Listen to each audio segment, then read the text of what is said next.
Зохиолч Самбуугийн Надмид таахаг энэ буурыг таахаг хэмээн ямагт сүргийнхээ араас таахаг алхлан тайван явдаг энэ лагс том буур сүүлийн үед юу болов гэмээр айхтар догширдог болжээ. Хүнээр бол зан айшин жигтэйхэн эвдэрсэн гэмээр харагдана. Хав ойрдон чон нохой сүргэтэн алдаагүй, айл цагалтын бууртаа урцалтаагүй атал юунд галзуурсан мэд хитэн ингээ хаагүйгүй хязаж хавиран утга тоормоо хүртэл боривдох нь халаг хүзүү сунган хаашаач хамаагүй илдэж явдаг зантай болчихдгсэн билээ. Үнэн дээр түүний энэ зан ааш ингээдлээ гинт хувирсныг эзэн нь огт төсөөлж мэдэхгүй бөгөөд гагцгүй таахагт үл таалагдах хүний нэг хачирхалтай үйл явдал ой гутам нялуун үнэр хоёроос уг явдал үүдэлтэйгч хүмүүс анзаарсангүй. Өнөө өглөөч гисэн буур ижил сүргээ зилнээсэн шалуу холдуулыг гисэн мэд үнсэн дээр хөрвөх гэж явсан инх голдуу баахан тэмээгээ уцаан хөөж бусдыг нь хэвтрээс босгоод хитгэн шиг хэрэн илтсээр бэлчээр тийш туун одваа.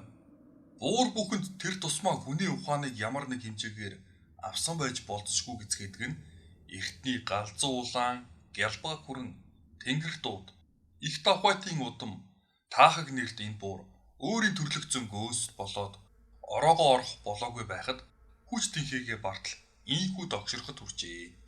Үүнээс үзвэл ер түүнийг зүгээр нэг буур төдийгээр ухаарч боломгүй санагдана.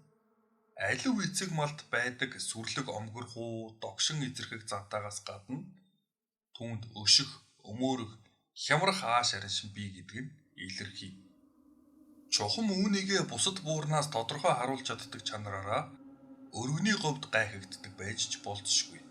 Таахаг сүргээ хүзүү сунган илдсээр л явлаа. Галзуурсан юм шиг хашин хөөсөөр явна. Яа харахгүй эзэн хүнтэй холбоотой байж болох нөгөө муухай нялуун өнөр. Уудаг ус юм уу гэтэл өнгөн өөр, ой гутам нялуун шингэн. Дээгүр нь том том бараан шувуу хашгичин эргэлдэг. Бөөн сэвс баасны үнэр бараг зүг бүрээс нь ханх тавьсаар. Буур өнгөрсөн өвлийн яг энэ өдрүүдэд анх ийм үнэр авч хамаг хөвцөө буцааж гаргах шахаж тэрл гутамшигт үнэр тандар хэд хоногийн өмнөөс салхин эргэлдэх зүг бүрээс үнэрцээр бүлгөө. Салхисүрсэн ч уруудсан ч үнэртдэг болчихвай. Саяхан орсон шинхэн цасны ширхэгнээс ч үнэртэх шиг. Таахаг чонын үнрийг бол сайн мэднэ. Сэвсний үнрээ ч андахгүй. Гэтэл хүн хийгээд бусад амьтны дуралдаг цусгийч юмны үнрийг ингэтлээ их үнэрлэж байсан удаагүй юм санаж. Айл айлын гадаа арга шийдгэн шиг бөөнөрөө овоолостой харагдах сэвсний сонин үнрийгч урд өмнө нь сүрхий содон мэдэрч байсангүй. Түүний амтлах дуртай говийн будраган шарилж шавг юм уу талын таан хүмүүлийн үнэр бус юуных нь үл мэдэх холимог хачин үнэр овоолостой бөөн сэвс бааснаас хан хийхэд арга буюу бусган зайлахад хүрнэ. Таахаг юуны учир шаргач энгийг эзэн нь бат бөх уяагаар уйж хоцорсныг зөнгөөрөө мэдэрч байжээ. Орой хотондоо ирж гэмээр инг үгүй болж оронд нь илээ шувуу эргэлдсэн гайхал сэвс баас нялуун заваан шингэн өгтөн. Таахгийн шээс хурч гой салтаан чинэрч явлаа. Хээрийн бэлчээрд хүрмэгц сүргийнхээ дэргэд онцгойрон зогсоод алс тэнгэрийн хаяа ширтэж хойд хоёр хөлийгөө байдгараа алцсан тун удаанаар савируулын шийхэн түүнд жаргал байдагсан. Сүрэгт аюул осол байхгүй. Одоо тайван эдэшилт үгүй гэсний тэмдэг болдогсон. Чингтэл явууд дунд шээс алдмаар болох нь гайтай хөөтэй үнрээс зүхтааж яваагаас болж буйг буур яахан мэднэ. Таахаг хэдий ухаантай хэмээгдэвч буурал юм болохоор буурнаас итэр түүнийг буй заа. Тэнхүү таахаг сүргээ чимэг өвс хазуулсангүй шахам хашин хөөсөө багуудын алдад хүрэн тойрон хурж тэндээсээ эргүүлж илдэх замдаа нэгэн хот айлын гадаа хурч ирлээ. Явдалдаа ядарч сүлдсэн тэмээд хүнд хөл лагсбийнхээ чилэг гаргахаар мөнөөхөн айлын үнсэн дээр ирж хөвтөж амрах хөрвөөж жаргахаар хушууран цувхад уурч дургуулгсангүй. Таахаг энэ сацуу хачин жигтэй юм харлаа.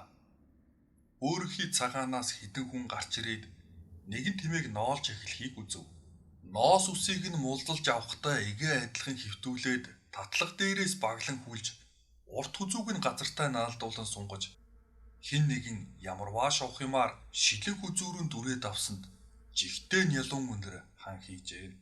Тэмээ босхийг завдан бүх биеэр үндэсгийснээ төдөлгүй хөдөлгөө болохыг буур сайтар харсан аж. Эвгүй өнөр авсан тэмээд үнсэн дээрээсээ зэрэг дэрхийн босч чих босгон хамар шугруулан баг залуу нь үнс бужигнтал дэвслэх нь үргэн зайлахын завдан буй тэмдэг болоо. Тийм хэсэг байцантал мөнөө хүмүүс яа хийхин завдалгүй нөгөө тэмээний арсыг хуулж эхлээд нүцгэн цагаан бүх. Дараа нь улаан махыг нь гаргасанд таахын тэсвэр төвчээр алдагдан даруй хурдан зайлахаас аргагүй болов. Таахаг тэмээ болсон цагаас хойш олон хачирхалтай юм үзсний дотор юр бусын их гайхсан бас айсан зүйлийн нэг бол хүний хэлээр тэмээ засах буюу агтлах гэж юм.